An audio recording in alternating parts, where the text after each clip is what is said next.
Google শিটসে conditional formatting use করে একটা single column এবং মাল্টিপল রো এবং কলামের মধ্যে কিভাবে ডুপ্লিকেট ভ্যালু হাইলাইট করতে পারি সেটি দেখবো এই ভিডিওতে। প্রথমে সিঙ্গেল কলামে কিভাবে আমরা ডুপ্লিকেট ভ্যালু হাইলাইট করতে পারি। কলামটিকে সিলেক্ট করলাম, ফরম্যাট, কন্ডিশনাল ফরম্যাটিং, এখান থেকে ফরম্যাট সেলস ইফ এর নিচে একদম সবার শেষে কাস্টম ফর্মুলা ইজ, এখানে গিয়ে ইকুয়াল এবং এই ফর্মুলাটি বসাতে হবে।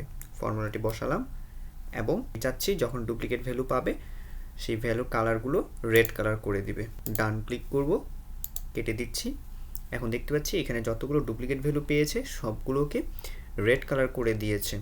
আমরা যদি একটু চেক করতে চাই যে আসলে আমাদের ফর্মুলা ঠিক আছে কিনা, আমরা চেক করি E01194। সো আমরা কন্ট্রোল F, E01194, এটা দেখতে পাচ্ছি আমরা দুইবার আছে, অর্থাৎ এটা ডুপ্লিকেট আছে। এবার দেখব মাল্টিপল কলাম এবং রো এর মধ্যে কিভাবে করে আমরা ডুপ্লিকেট ভ্যালুগুলোকে হাইলাইট করতে পারি। আমি চাচ্ছি এই তিনটি কলাম এবং এর ভিতরে যতগুলো রো রয়েছে সবগুলোর ভিতরে যে ডেটাগুলো রয়েছে এগুলোর মধ্যে যদি কোনোটি ডুপ্লিকেট থাকে তাহলে সেগুলো হাইলাইট করবে কোনো একটি কালার দিয়ে।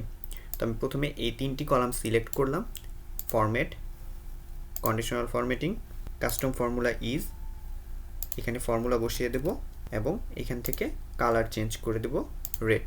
ডান। এবার আমরা চেক করব, এটা দুইবার আছে, এটাও দুইবার আছে। That's it. এভাবে করে আপনি মাল্টিপল কলাম এবং রো এর মধ্যে ডুপ্লিকেট ভ্যালুগুলোকে হাইলাইট করতে পারেন।